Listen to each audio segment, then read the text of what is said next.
Dear friends, I would like to thank for the invitation and the possibility to participate in this seminar once again.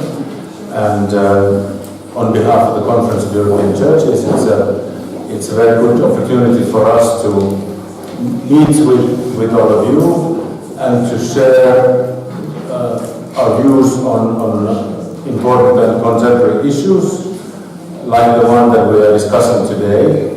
But also for us it's an opportunity to meet with Christian thinkers, theologians and observers in Russia. And I would like to express our special gratitude for this connection and our willingness to continue this cooperation even deeper. When I think of Christians as minority, I wanted to start from the image of the icon of the Nativity of Christ. We don't have one in this room, but there's a Christmas tree, but it won't help. Well, in a way, yes, that's right. Yes, there is one. I'm thinking of the classical Eastern Orthodox icon where the Nativity happens in a cave, and the central image is the image of the mount and the desert where the shepherds are with their sheep, and then the wise men of the East arrive, and they all meet at the cave, where there is only the Mother of God and the animals who receive Christ. So when God is incarnate and comes to his creation, comes to his people, he's welcomed by the animals. There was no room in the town for this young couple, or this couple with the young mother. There was no room in anybody's house for them. They had to look for a place, a shelter somewhere else, outside of the town. So our Lord, when he was born into this world, was born not inside the human society, but rather outside of the human society. And when he was killed, when we think of the images of Golgotha, in iconography, it's very clear that the town, this time Jerusalem, is at the background. And the crucifixion takes place outside of the walls of Jerusalem. So where he began, that's where he ends. Not within the human system, the human society. Our Lord was not incarnate in a royal house. His favorite context was not the corridors of power or of wealth or of the visible people in this world. So this kind of an attitude of being outside of the human powers to be is basic in Christianity, as we know.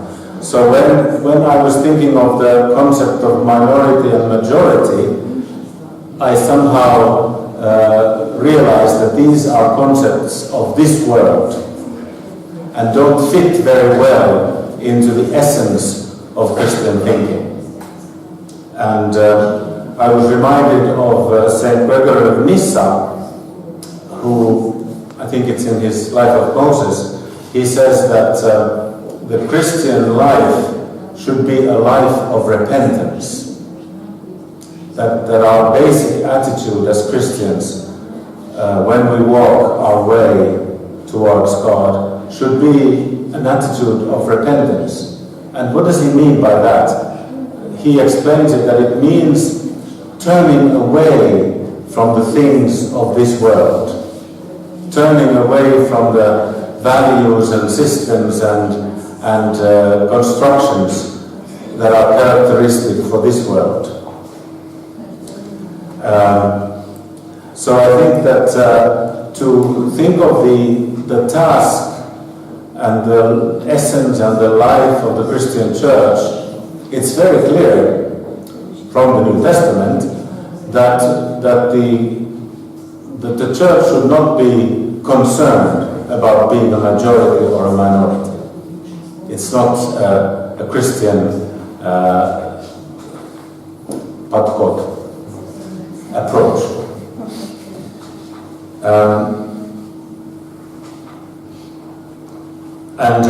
When we think of church history, it's interesting that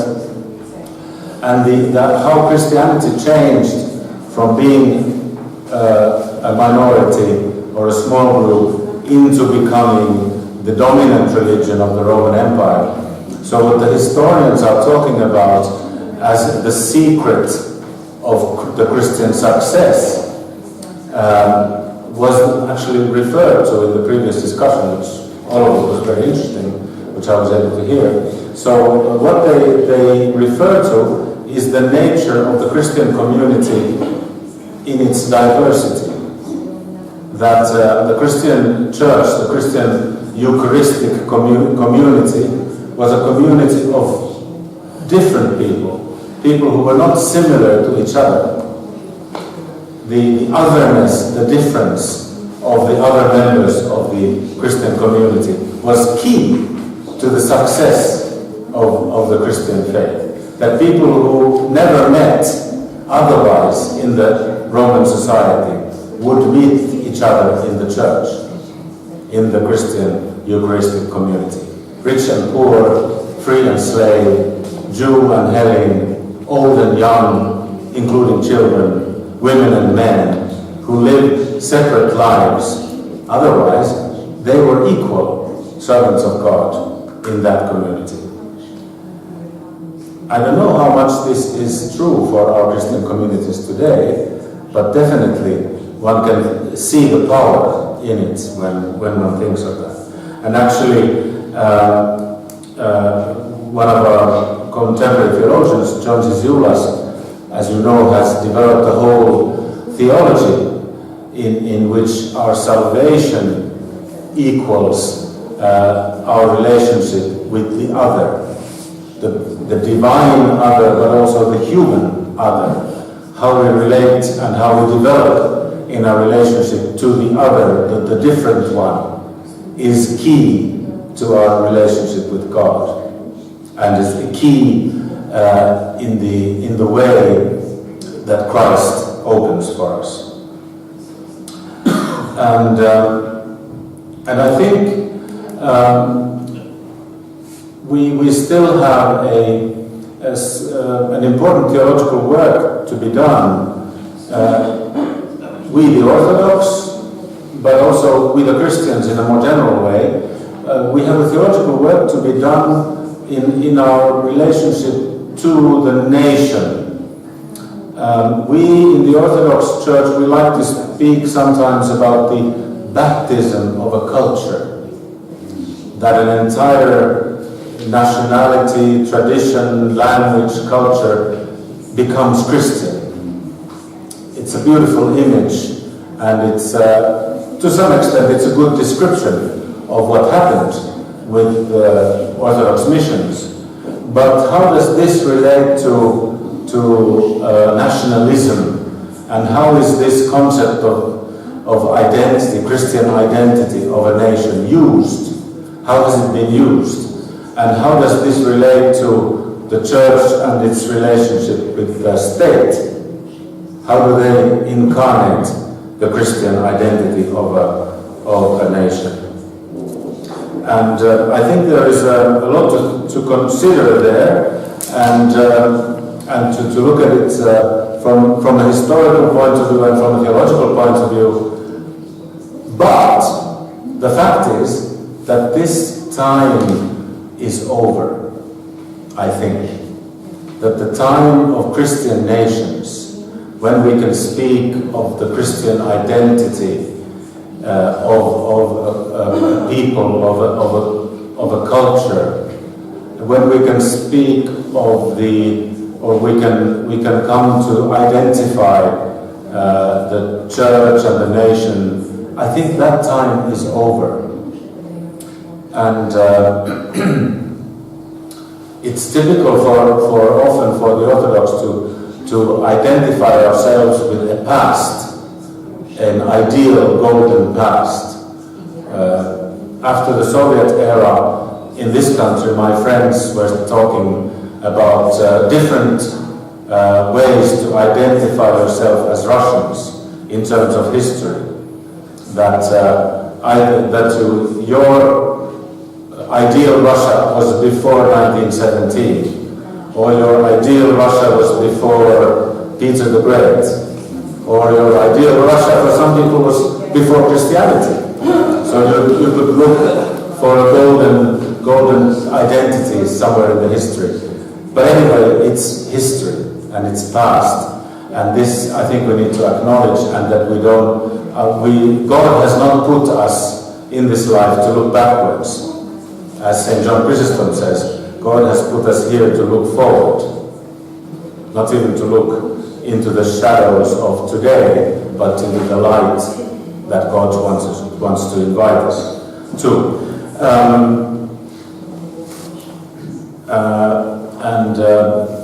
About less than 10 years ago, one of the, I think, very gifted theologians among Orthodox bishops in Europe, Archbishop Jeremiasz Anchimiuk of Wrocław in Poland, he spoke about these themes, and he said that for all of us Christians, we hear the good news that history tells us Constantine has left the building. That the time of the Constantinian structure of the Christian state and the Christian state church is past. I think it is a fact. I work with the Conference of European Churches, which is an organization of 113 member churches in 40 countries, much broader than the European Union. And if we have 113 member churches, about 100 of them are minorities. About 10 can describe themselves as majorities. And these majorities are quite different from each other. And all of these, most of these churches are majorities in some countries and minorities in other countries. That's a very important fact that we have to remember. We heard a very interesting and spirited account of Russian Protestantism, but I'm not sure if Nordic Protestants would identify with this kind of a non-conformist social Christianity. They would admire it, but they would find it exotic. But so this fact that the same churches are majorities and minorities in European countries needs to be remembered. Although we need to mention two member churches or families of churches in our organization who are not majorities and not ethnic anywhere. And they are the classical Protestant churches, Baptists and Methodists. In Europe, they are not majority anywhere, and they are not ethnic groups anywhere. And I think it's an interesting fact, and it's helpful to listen to their experience and their point of view in different situations. I myself come from Finland, which is known as a majority Lutheran country. But I come from the Orthodox Church, and my spiritual predecessors, the Karelian Orthodox in the Grand Duchy of Finland, in the 19th century, had to make a choice between two majorities. To be a true Orthodox, you ought to be loyal to the Russian Tsar, right? And to be a real Finn, you had to be a Lutheran.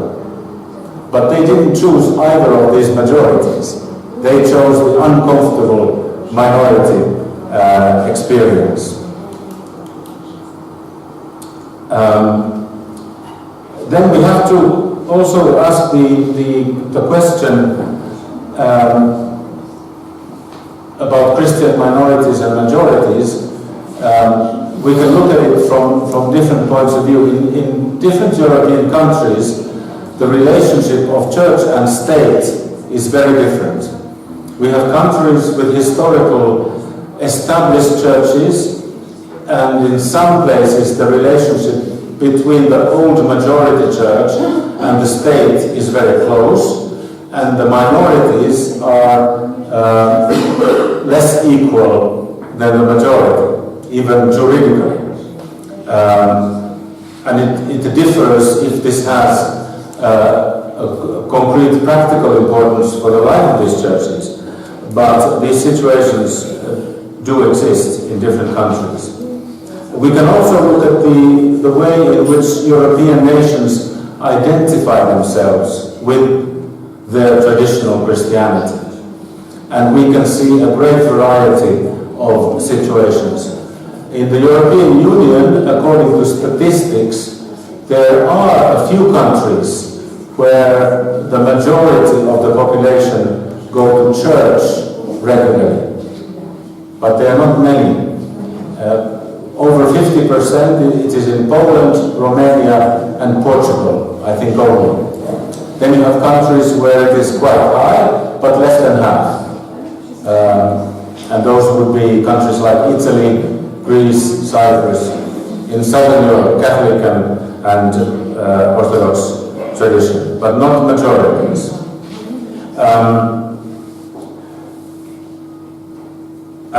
When I look at the member churches of the Conference of European Churches, I can see I counted 4 kinds of minority Christian churches. First, we have the traditional free church Protestants, which are referred to already. Baptists and Methodists. Also, we could mention the traditional peace churches like Quakers and the Mennonites, and also the more newer churches in this company, the Pentecostals. They all are free churches who are not in a majority situation in any country. Then we have the new group of churches, secondly, which are the churches who have arrived in Europe with migrant churches. And we have to remember that when we speak of migrants, new migrants in Europe, majority of them are Christians. Many of us think of Muslims immediately because the Muslim religion is more present in Europe than before, but in fact 60 to 70% of the migrants, new migrants in Europe are Christians. And they bring new churches into Europe, which are interesting new minority groups in European countries. Some of these churches are completely new, like African Christian denominations, which have not existed in Europe before, who have a Pentecostal or a free church background. But then we also have different variations of Methodism and Presbyterianism that come from Korea or East Asia elsewhere, which are an important, visible group. But when we think of the migrant churches, we should not overlook the different Orthodox churches. For example, the Romanian Orthodox Church is a migrant church in many Western European countries. Quite a big migrant group, but a new minority. And with the arrival of Middle Eastern Christians, the Syriac Orthodox Church is present in most Western European countries as a significant new minority, as well as the Coptic Orthodox Church from Egypt. And not to forget that the Catholic Church, the biggest Christian church, is also a minority and a migrant church in new countries. So the picture is very varied. Fourth group of Christian minorities that I could think of, no, this is number 3. Third group is minorities which are old for Europe, but which are not free church type. I'm thinking of my own church, which is a kind of ethnic or previously ethnic minority. I'm thinking of the Protestants in Alsace, in the city of Strasbourg, unfortunately now in our minds. The Protestants in Alsace are a traditional, conventional church, but a minority in their own area. The Presbyterians in Northern Ireland could be similar, or the Anglicans in Wales could be mentioned as such.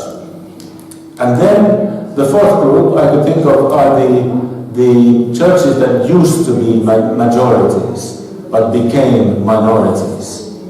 And these are churches who in the past were recognized by the state or were considered state churches. In some cases are still so-called established churches. Church of England, the Anglican Church in Great Britain is a minority, but it still has a special relationship with the state. And there are more and more examples like this. And this transfer from the majority position, the state recognized state position, is the biggest crisis probably with these churches. So the situations are very varied, and also the challenges which the European minorities encounter are very varied. It has to do with their juridical, legal position. There are minority churches who have difficulty in being recognized as juridical persons. You may not realize it, but the Ecumenical Patriarchate, you may have heard of such an Orthodox church, is not a juridical person in Turkey. It doesn't exist as a church in Turkish law. It's a group of Christian foundations, but it's not an entity of its own. So there are other examples, but that's the most surprising one, perhaps. And then the minority churches, they face an unequal legal position and also unequal attitudes and actions from the side of the state authorities. Sometimes the minorities are made invisible. They exist, but they are outside of the public picture. Of course, this relates to the general question of religion in the public sphere in secularized Europe. And how does this relate to school, to other institutions in society? What is the rights and the presence of minorities in these special situations? The minorities, what do they have to give to the majority churches? Often the minorities are more free in relationship to the society or to the government.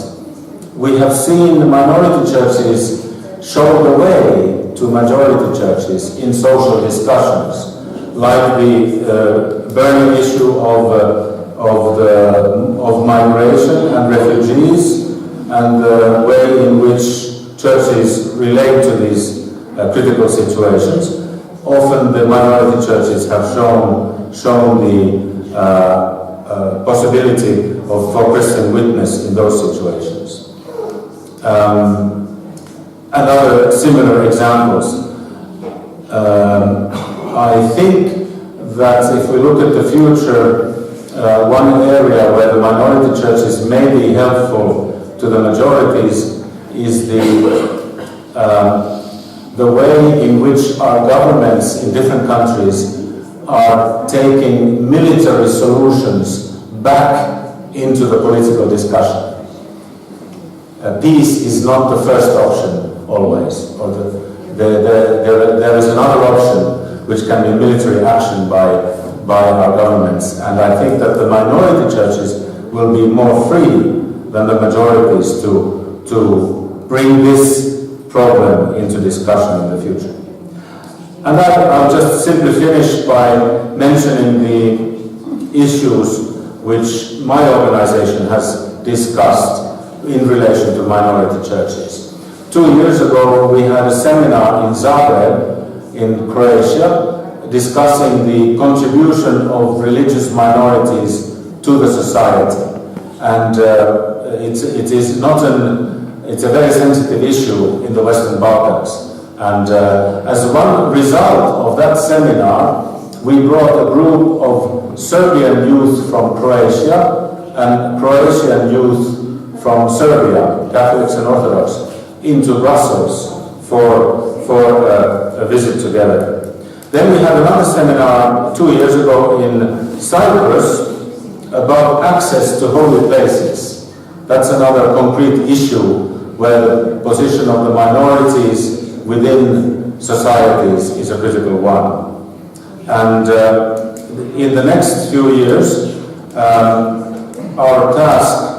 the task of our organization is to bring these different experiences of minorities and majorities together and let them challenge each other and let us look together what is the way in which Christians should witness together.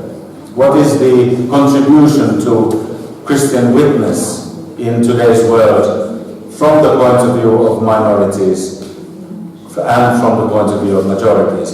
And how can they interact and support each other in the same task and mission of hope? Thank you. Thank you very much.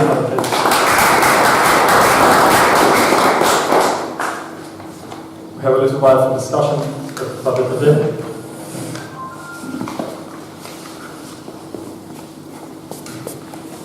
Heikki, thank you. I had the privilege on 3 occasions to be present as a church journalist at the assemblies, the 3 last assemblies of the organization that you don't preside over, but for which you're the general secretary. 10 years ago, I guess it was 2008 in Lyon, we were shocked, we in the press room, at the terrible confrontation that was going on that time between the majority German Protestant church and the other churches, in particular the French minority Protestant churches. In the press room, we even asked ourselves if Keck would survive this. After the assembly, the French Protestant press spoke about he who pays the piper calls the tune, a power play on the part of the Germans. Now, in the following 2 assemblies, there was perhaps a minor touch of that at Budapest 5 years ago. There was the slightest trace of it, thank heaven, at Novi Sad this year. This is not meant to be an embarrassing question.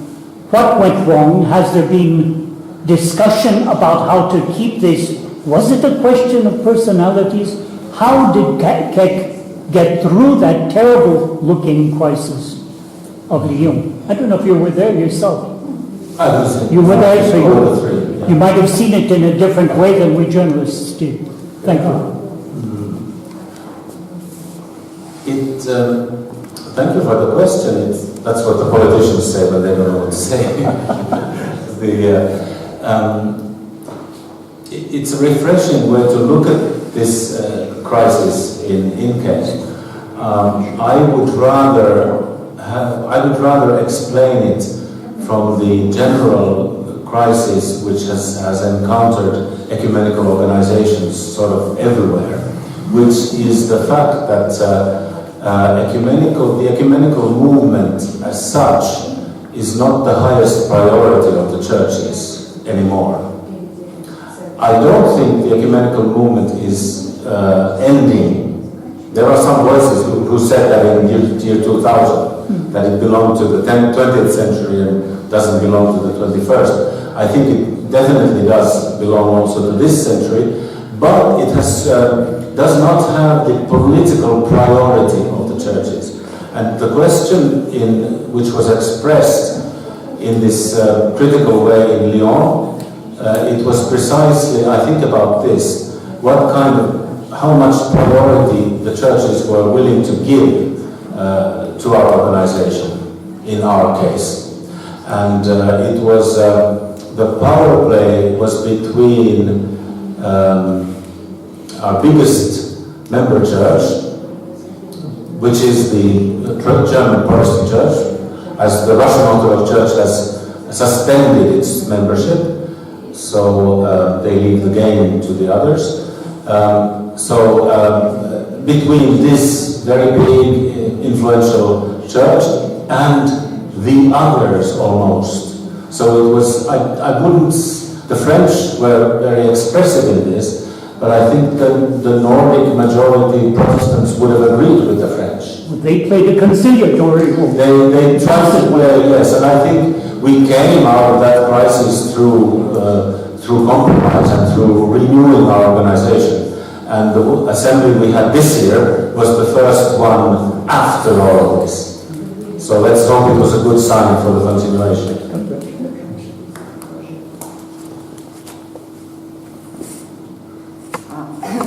Elena Stepanova, as a former member of the Churches and Dialogue Committee of Heykki, I dealt with this issue of minority majority. And my question is, probably I would like to have your comments on this issue. Is the kind of common understanding about majority-minority issues that minority churches are always under some kind of pressure from majorities, and they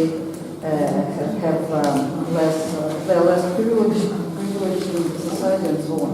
But do you think that there was kind of opposite thing, that there is some psychological kind of privilege to be a minority in terms that it doesn't, it's kind of less demanding. It means that the smaller churches, they have something like being comfortable in terms of small sizes and not being too visible in the society.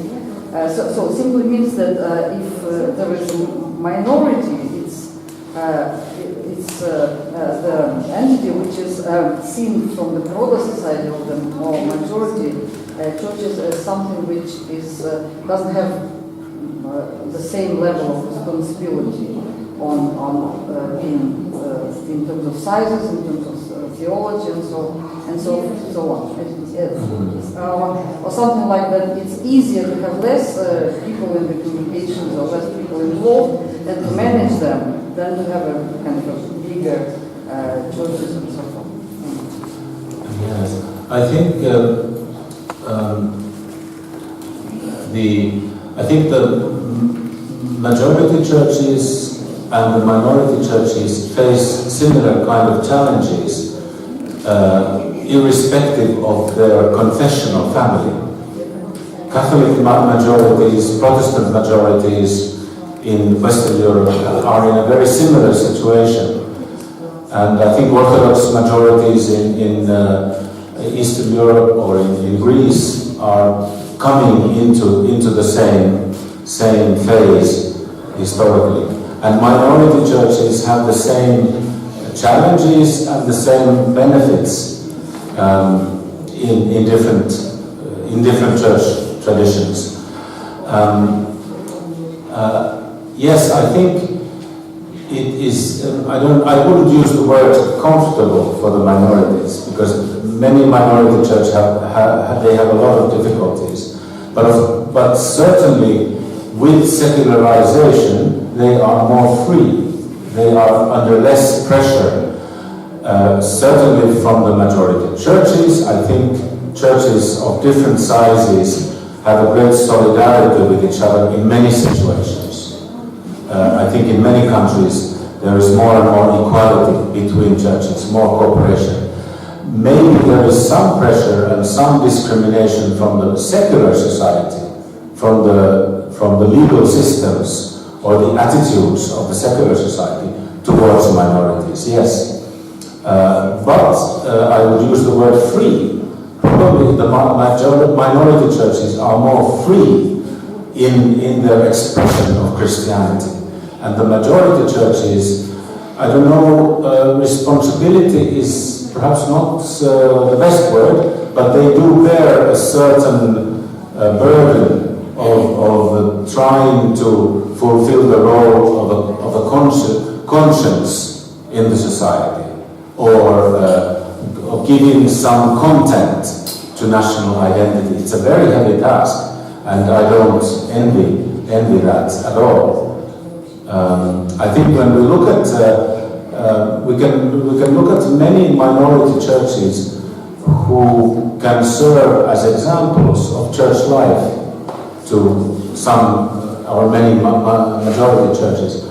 I would refer to the example of the Italian Protestants, who are a tiny minority, less than 500,000 out of how many, 60 million people in Italy or more. But they are quite well known and they are quite vocal. They do bear responsibility for sure in the Italian society, despite of their small size. So there you can see the smallness and the freedom in that case. Thank you very much. I'm afraid that the soup is freezing, yes, Mr. Brother, so we need to stop now. Thank you very much.